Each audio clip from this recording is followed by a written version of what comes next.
Hi Bazala Ramzito, welcome to Life with Maka Jane. I am Umaka Jane. So guys, I think the scene that we've been waiting for from Izingani's team, Sibonile, and was the last episode of Izingani's team. This season, guys, Mina. It was the last day's episode of season 2 of Izingani's team.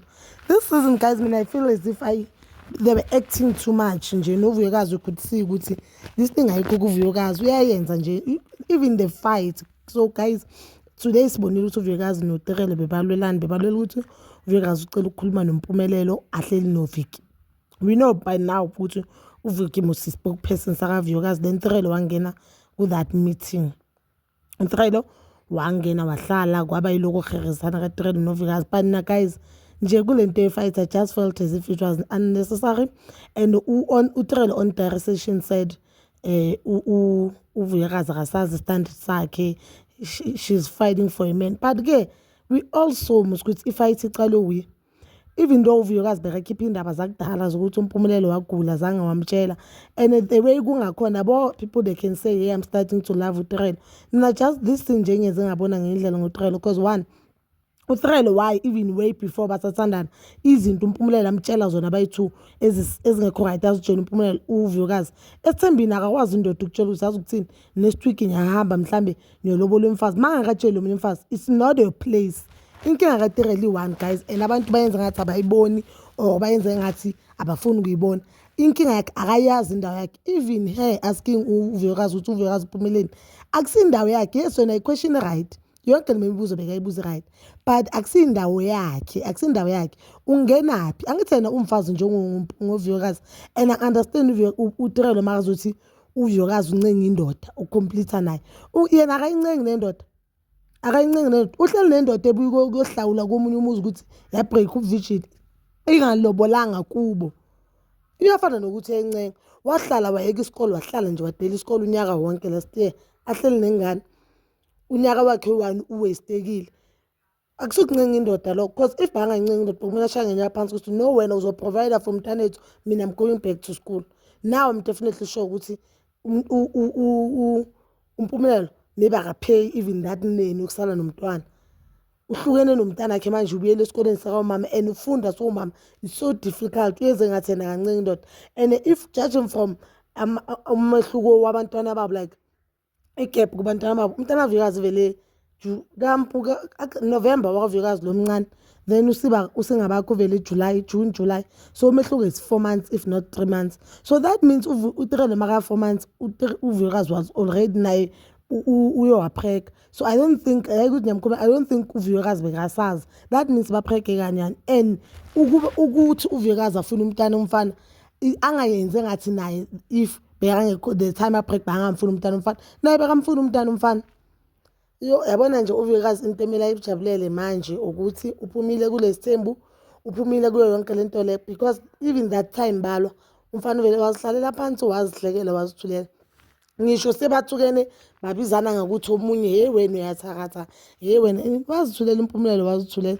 And nami uMpumelelo shama bonke ngibalamule because uTerele ubuyeleni uVuyokazi balwelana, angiunderstand balwelana. And uVuyokazi because yena uyazazi ukuthi lento akuseyakhe, why asafuna lokho afunana namaclosure. Ufuna iclosure because already bahlukene, ufuna ukukhuluma ini. And vele them exchanging gift present kaVuyokazi bebathi bayamgudla ukuthi vele kusele thina.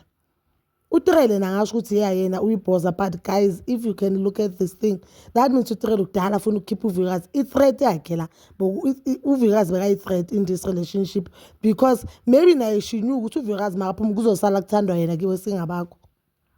Because I understand ukuthi why uMpumelelo makamtshela ukuthi ngiyagula ngiphethwe into nje, yena ayitshela uVuyokazi. And ngitshele ke kungaba into esimple kanjani, mhlawumbe uMpumelelo utshelene because bona be-YouTube base-Johannesburg or base-Gauteng, uVuyokazi mhlawumbe ase-Cape Town. uVuyokazi vele kudala ehlala eCape Town, ufunda eCape Town, uhlala eCape Town. So maybe singekho isidingo sokuthi atshele uVuyokazi since azi ukuthi umgcine nini uVuyokazi.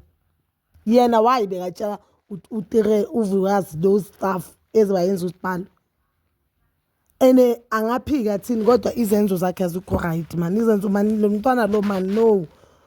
Hayi but ke bazala bamzise kuzobe ngathi thina asibathanda, simthanda uTirelo mara mina ngisasho manje izenzo zakaTirelo niyazibuza nje ukuthi uTirelo uzosikhona isithembu nje njengoba aqine kangaka and angiyazibuza uTirelo uzokukhona kamsele yabo Umpumelelo makangashada uTirelo uzosola mthelini uTirelo uhlakaniphe kakhulu hlakanipha I'll put a clip guys angiyiphuthe nginamanga i-YouTube phela isihlelele but uTirelo ucabanga imagine uTirelo telling uVuyokazi ukuthi ngiyamthanda lo Vuyokazi omusha uyakwazi ukuzimela that means uTirelo makabheka uVuyokazi uyasho ukuthi lesilima lesi and guys bakhona abantu abathulile sebenfair bakhona abantu abathulile abazothile and it doesn't mean ukuthi wena if uqinile umaqinazi lo thulile uyisilima akasisilima and angicabanga ukuthi ukhona umuntu wesimfazane ongatshela omunye umuntu wesifazane ukuthi isilima ngoba yena ahlakaniphele ezinye izinto or ngoba yena indoda imcocela ngalomunye because ngiyacabanga ukuthi noVuyokazi mangena bebamcocela ngoNompumelelo no macela makangena bazomcocela ngoTirelo